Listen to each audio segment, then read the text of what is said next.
मैं Shoaib Mohammad, assistant professor, government law college Bundi. आज हम बात करेंगे ट्रांसफ़र ऑफ प्रॉपर्टी एक्ट 1882 का जो इंटरप्रिटेशन क्लॉज है धारा 3 के अंतर्गत, उसके अंतर्गत एक महत्वपूर्ण डेफिनेशन है एक्शनेबल क्लेम की, अनुयोज्य दावे की। उसके बारे में आज हम चर्चा करेंगे। Actionable claim.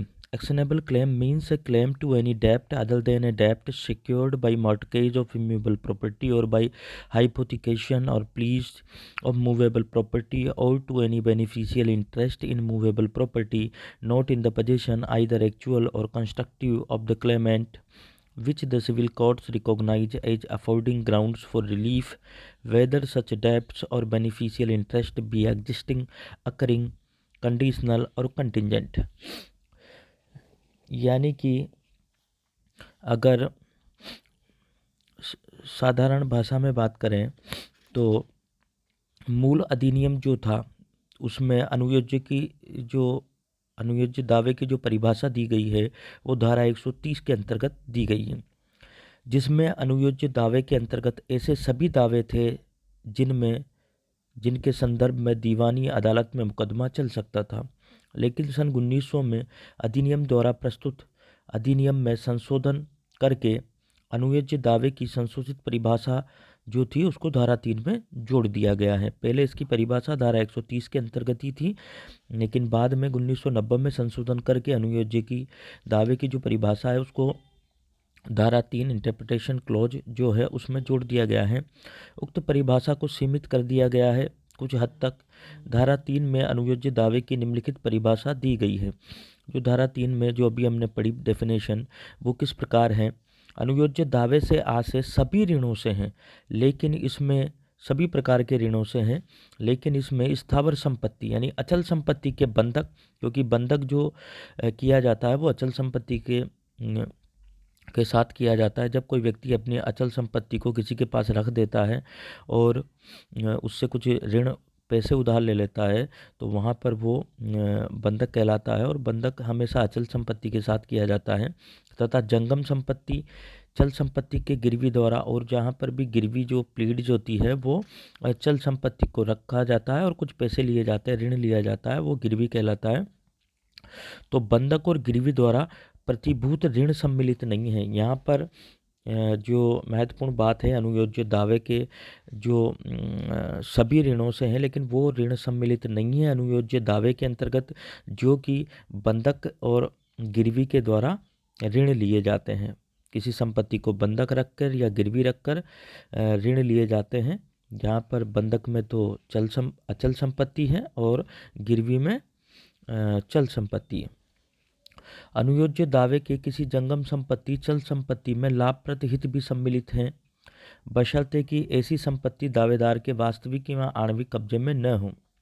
यानी अनुयोज्य दावे की किसी जंगम संपत्ति में, चल संपत्ति में अगर किसी का कोई लाभप्रद हित भी है तो वो भी एक अनुयोज्य दावे के अंदर सम्मिलित किया जाता है। लेकिन यहाँ पर यह कहा गया है कि वो जो संपत्ति है, जैसे कोई कार है, तो वो उस व्यक्ति के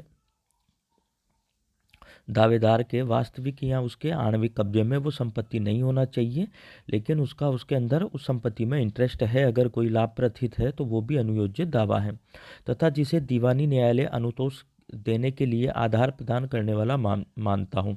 लेकिन यहाँ पे महत्वपूर्ण बात यह है कि उसको जो दीवानी न्यायालय है वो अनुतोष यानी रिलीफ प्रदान करने वाला उस दावे को मानता हो जो कि चल संपत्ति में लाभप्रद हित का दावा है।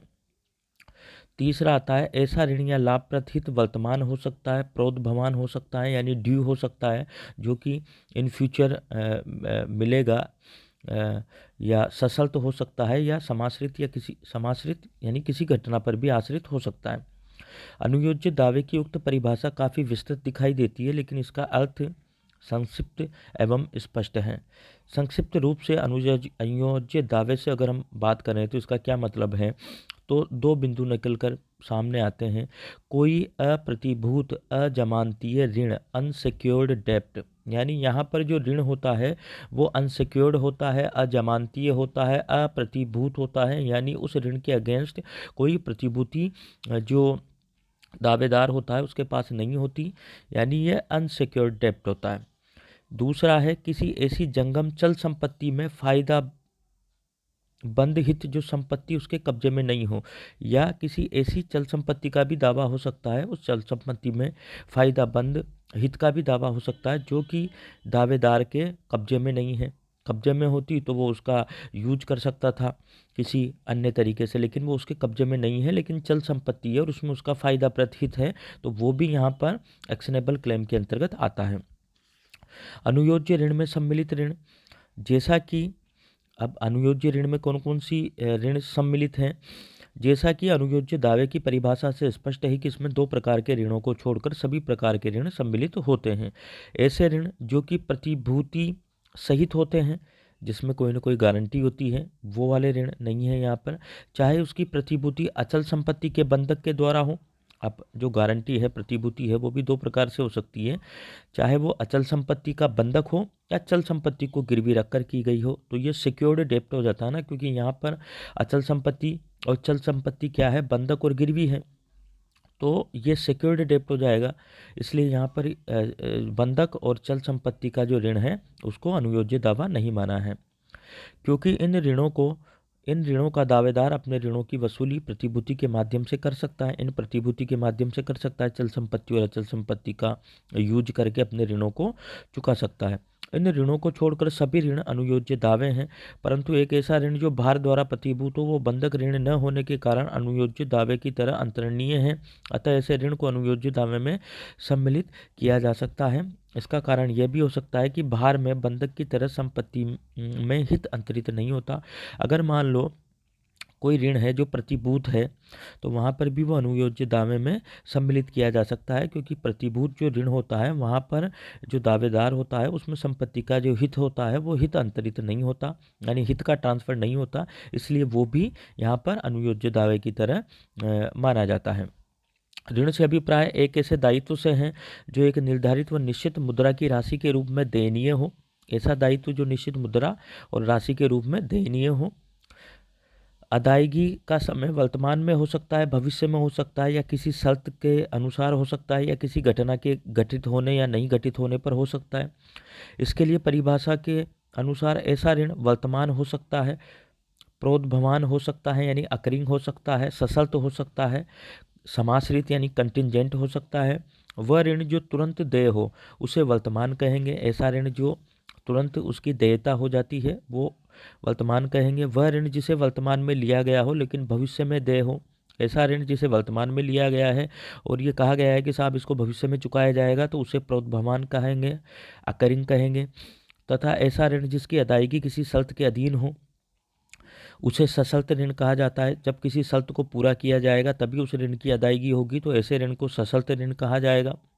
समाश्रित ऋण ऐसे ऋण हैं जो किसी आकस्मिक अनिश्चित घटना पर देय हो, यानी समाश्रित ऋण, कंटिंजेंट ऋण ऐसा ऋण है जो किसी घटना के घटित होने पर, जो कि अनिश्चित घटना है, उस अनिश्चित घटना के घटित होने पर देय होता है। जैसे बीमा पॉलिसी के अंतर्गत देय जो धन होता है वो किसी घटना पर डिपेंड करता है।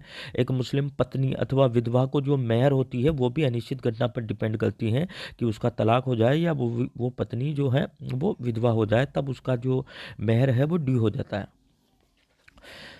जैसे कि अ ब से 10,000 रुपये वचन पत्र लिख देता है, एक लेटर लिख देता है, एक डॉक्यूमेंट लिखा जाता है उनके बीच में वचन पत्र, और ऋण लेता है। अ ने बी से 10,000 रुपये लिए, तो यहाँ पर जो वचन पत्र लिखकर जो ऋण लिया गया है तो वो भी क्या होगा, अनुयोज्य दावा होगा, यानी बी का अ के प्रति दावा अनुयोज्य दावा है।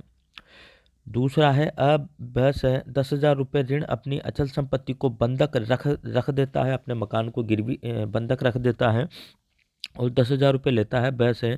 यह ब का अ के प्रति अनुयोज्य दावा नहीं है, क्योंकि ये सिक्योर्ड है, अनसिक्योर्ड डेप्ट नहीं है। ये यहाँ पर सिक्योर्ड डेप्ट है। अगर कोई दिक्कत होती है तो वो अपनी संपत्ति से उस ऋण की वसूली कर सकता है। इस प्रकार यदि अ ब से 10,000 रुपये 50 ग्राम सोना गिरवी रखकर ऋण लेता है तो यह बी का अ के विरुद्ध अनुयोज्य दावा नहीं होगा, क्योंकि यहाँ पर जो सोना है वो रखा हुआ है गिरवी, तो यहाँ पर भी ये सिक्योर्ड डेप्ट हो जाएगा और ये भी जो गिरवी है वो अनुयोज्य दावा नहीं होगा। अगर कोई दिक्कत होती है ऋण चुकाने में तो उस सोने का यूज करके और वो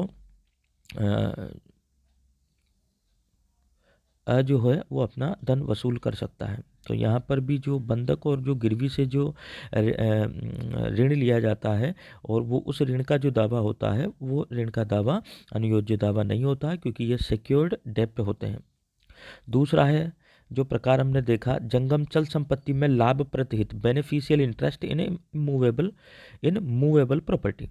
प्रस्तुत परिभाषा में वर्णित शब्द लाभ पद हित से अभिप्राय ऐसे हिस्से है जो किसी ऐसी चल संपत्ति से अर्जित होने वाला हो जो कि प्राप्तकर्ता में वास्तविक या आणविक कब्जे में न हो। ऐसा किसी मूवेबल प्रॉपर्टी में ऐसा इंटरेस्ट लाभ प्रतिहित जो कि उसको अर्जित होने वाला है दावेदार को, लेकिन वो संपत्ति उसके वास्तविक या आणविक कब्जे में नहीं है। इस प्रकार का हित वर्तमान हो सकता है, प्रोद्भवान यानी फ्यूचर में मिलने वाला हो सकता है, या सशर्त हो सकता है, या समाश्रित हो सकता है। यहाँ पर भी चारों कंडीशन है। संपत्ति के स्वामित्व या स्वत्व से उत्पन्न लाभ प्राप्त करने के लिए अधिकार अनुयोज्य दावा नहीं हो सकता। इस प्रकार स्वामी की भूमि पर कपट से फंसे हुए हाथी को वसूल करने का अधिकार स्वामित्व का अधिकार है, इसलिए यह अनुयोज्य दावा नहीं है। अगर कोई हाथी है सपोज, तो वो किसी की संपत्ति के अंदर किसी के खेत में फंसा हुआ है, तो उसको वापस प्राप्त करने का अधिकार अनुयोज्य दावा नहीं है, वो स्वामित्व का अधिकार है उसके मालिक का कि वो उसको प्राप्त कर सकता है। लेकिन संविदा के तहत फायदा प्राप्त करने का अधिकार या संविदा में वर्णित माल की सुपुर्दगी किन्हीं शर्तों पर प्राप्त करने का अधिकार चल संपत्ति में लाभप्रद हित होने के कारण अनुयोज्य दावे की परिभाषा में आता है। यानी संविदा के तहत फ़ायदा प्राप्त करने का अधिकार, किसी ने किसी के साथ संविदा की है और उससे उसको जो फ़ायदा होगा वो वाला अधिकार, और संविदा में वर्णित माल को कि इतना इतना जो दो व्यक्तियों के बीच में कॉन्ट्रैक्ट हुआ है कि आप इस माल को आप इतने पैसों के अंदर या इस कंडीशंस के आप मुझे सुपुर्द करेंगे, तो वो जो अधिकार है संविदा का, वो संविदा का अधिकार जो लाभप्रद हित का अधिकार है, और इस कारण से वो अनुयोज्य दावे की परिभाषा के अंतर्गत आता है। अतः चल संपत्ति में फायदा प्रथित अनुयोजित दावे की संज्ञा में तभी आ सकता है जबकि ऐसी संपत्ति को प्राप्त करने वाले व्यक्ति के वास्तविक व प्रलक्षित कब्जे में न हो, जो कि उसके अभी कब्जे में नहीं है, लेकिन इन फ्यूचर वो उसके लाभ के लिए उसके पास में आएगी। इसके साथ साथ ये भी आवश्यक है कि ऐसे फायदामंद हित को दीवानी न्यायालय अनुदोष देने के लिए उचित आधार मानता हो। ये दोनों में कॉमन है कि जो भी ऐसा इंटरेस्ट है, जो भी ऐसा ऋण है या लाभ प्रतिहित है, ऐसा लाभ प्रतिहित या ऐसा अनसिक्योर्ड डेब्ट को जो सिविल दीवानी न्यायालय है वो अनुदोष देने के लिए, रिलीफ प्रदान करने के लिए उचित आधार उसका मानता हूँ। यदि कोई लाभ प्रतिहित को प्राप्त करने का माध्यम दीवानी न्यायालय न होकर मात्र अदालत है, तो वो अनुयोज्य दावा नहीं होगा। कि अदालत में भी कौन सा अदालत होना चाहिए? दीवानी न्यायालय होना चाहिए। लाभ प्रतिहित को दिलाने के लिए या जो रिलीफ दिलाने के लिए दीवानी न्यायालय उसको उचित आधार मानता हूँ। लाभ प्रतिहित के अंतर्गत अंतरण के लिए दो शर्तों की पूर्ति होना आवश्यक है। कौन कौन सी शर्तें हैं लाभ प्रतिहित के अंतरण के लिए? कि प्राप्त होने वाला हित जो अंतरित किया जाना है वो दायित्वाधीन नहीं होना चाहिए, किसी दायित्व के अधीन नहीं होना चाहिए। कि जैसे मान लो कोई न्यायालय की डिग्री है तो उसके ऐसा नहीं होना चाहिए वो, अगर वो बिना दायित्व के वो होना चाहिए। किसी की प्राप्त होने वाला हित जो अंतरित किया जाना है वो दायित्वाधीन नहीं होना चाहिए। दूसरा, संविदा किसी व्यक्तिगत विचार से की गई नहीं होना चाहिए, ऐसे व्यक्तिगत विचार के द्वारा वो संविदा नहीं की गई है। ये दोनों चीज़ें यहाँ पर हैं। चल संपत्ति में लाभ प्रतिहित किस प्रकार का होगा, इसके उदाहरण हम देखते हैं। किसी फर्म के भागीदार द्वारा फर्म के विघटन पर हिसाब मांगने का अधिकार अनुयोज्य दावा है। जब फर्म का विघटन होता है तो वहाँ पर जो फर्म का जो पार्टनर है वो विघटन पर जो हिसाब मांगने का जो उसका अधिकार है वो अनुयोज्य दावे के अंदर होगा, क्योंकि फर्म चल संपत्ति जिसके उसका लाभ प्रतिहित है वो उसके कब्जे में नहीं है। फर्म एक चल संपत्ति है और उसके कब्जे में भी नहीं है, तो वो उस संपत्ति का हिसाब मांग सकता है फर्म का कि इसका कितना फ़ायदा हुआ है, किस हिसाब से संपत्ति को डिवाइड किया गया है फर्म की। तो ये भी जो अधिकार है वो अनुयोज्य दावे के अंतर्गत सम्मिलित किया गया है। जीवन बीमा कंपनी से बीमा कराने वाले व्यक्ति की मृत्यु होने पर या जीवन बीमा अवधि समाप्त होने पर बीमा राशि को जो प्राप्त करने का अधिकार है वो अनुयोज्य दावे का अधिकार है यहाँ पर, क्योंकि वहाँ पर भी जो है लाभ प्रतिहित है ये। और इस प्रकार से बीमा वाले व्यक्ति की मृत्यु होने पर जो बीमा की अवधि समाप्त होने पर बीमा की राशि को प्राप्त करने का अधिकार अनुयोज्य दावा कहलाता है। किसी बिक्री के रद्द होने पर क्रय धन प्राप्त करने का अधिकार अनुयोज्य दावा है। अगर कोई बिक्री रद्द हो जाती है तो क्रय धन उसका जो था वो वापस प्राप्त करने का अधिकार अनुयोज्य दावा की श्रेणी में आता है। जहां वादी ने प्रतिवादी को उदाहरण के रूप में धागे की 3 गांठें बेची तथा प्रतिवादी ने भी इतनी ही गांठें बेची। दरों में समायोजन करने के उपरांत प्रतिवादी को वादी के लिए कुछ राशि देय योग्य पाई गई। ये वादी ने इस राशि भी प्राप्ति करने के अधिकार को किसी अन्य व्यक्ति के लिए अंतरित कर दिया। निर्णित किया गया कि यह राशि अनुयोज्य दावा है, अतः यह अंतरण वैध है। क्योंकि यहाँ पर एक व्यक्ति ने दूसरे व्यक्ति को 3 गांठें बेची है, दूसरे व्यक्ति ने भी पहले व्यक्ति को 3 गांठें बेची है, तो उनका बीच का जो डिफरेंस अमाउंट है वो डिफरेंस अमाउंट प्राप्त करने का अधिकार भी उसको अनुयोज्य दावा के अंतर है, और उस प्रकार के अधिकार को वो ट्रांसफ़र भी कर सकता है किसी अन्य व्यक्ति को। अनुयोज्य दावे के जो है उदाहरण है वो है जैसे कि जीवन बीमा कंपनी से बीमा राशि प्राप्त करने का अधिकार अनुयोज्य दावे के अंतर्गत आता है। संविदा के निष्पादन से प्राप्त होने वाले जो लाभ हैं, जो संविदा की गई है उससे जो प्राप्त होने वाले जो लाभ हैं वो भी अनुयोज्य दावे में आते हैं। माल क्रय करने के लिए की गई संविदा के लाभ के प्रति दावे का अधिकार है वो भी अनुयोज्य दावे में आएंगे। भंग साझेदारी में हिस्सा व लेखा प्राप्त करने का अधिकार है वो भी अनुयोज्य दावे की श्रेणी में आएंगे। लेकिन कुछ चीज़ें ऐसी हैं जो अनुयोज्य दावे की श्रेणी में नहीं आएगी, जैसे कि किसी ऋण वसूल करने की न्यायालय द्वारा दी गई डिक्री, क्योंकि न्यायालय की डिक्री है तो वो तो पूरी करनी ही है, वो अनुयोज्य दावे की श्रेणी में नहीं आएगी। क्योंकि डिक्री ऋण भी नहीं है यहाँ पे, तो न्यायालय की जो डिक्री होती है ऋण वसूली की, वो अनुयोज्य दावा नहीं आएगी, वो उसे अनुयोज्य दावा नहीं माना जाएगा। संविदा भंग के प्रति क्षतिपूर्ति प्राप्त करने का अधिकार, क्योंकि क्षतिपूर्ति निश्चित व निर्धारित नहीं होती है। अगर कोई संविदा भंग कर लेता है और वहाँ पर जो उसका जो क्षतिपूर्ति प्राप्त करने का जो अधिकार है वो भी अनुयोज्य दावा में नहीं आएगा, क्योंकि वहाँ पर क्षतिपूर्ति की राशि ना तो निश्चित है ना ही निर्धारित की गई है।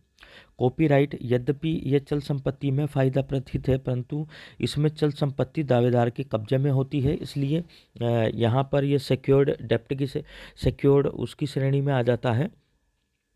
तो चल संपत्ति में फायदा प्रतिहित जो है वो तब अनुयोज्य दावे की श्रेणी में आता है जब वो उसके कब्जे में नहीं हो या एक्चुअल या कंस्ट्रक्टिव कब्जे में नहीं हो। तो इस प्रकार से कॉपीराइट, यदि यह चल संपत्ति में फायदा प्रतिहित है परंतु इसमें चल संपत्ति दावेदार के कब्जे में होती है, इसलिए यह अनुयोज्य दावे की श्रेणी में नहीं आता।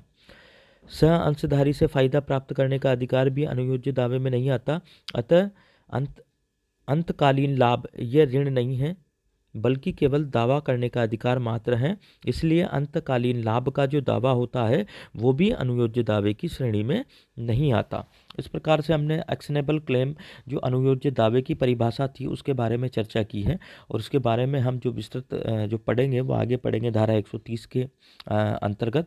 और एक्शनेबल क्लेम अनुयोज्य दावे के जो टॉपिक दिए गए हैं वहाँ पर हम इसके बारे में विस्तृत चर्चा करेंगे। अभी हमने जो अनुयोज्य दावा क्या होता है, इसमें कौन कौन से ऋण आते हैं या कौन कौन सा जो फायदा प्रतिहित आता है उसके बारे में हमने यहाँ पे चर्चा की है, और आगे हम इसमें धारा 130 से लेके 137 हैं वहाँ पर अनुयोज्य दावे के अंतरण के विषय में उपबंध दिए गए हैं, उसमें हम आगे इस टीपी एक्ट में अनुयोज्य दावे के बारे में विस्तार से धारा 130 से लेके 137 तक पढ़ेंगे।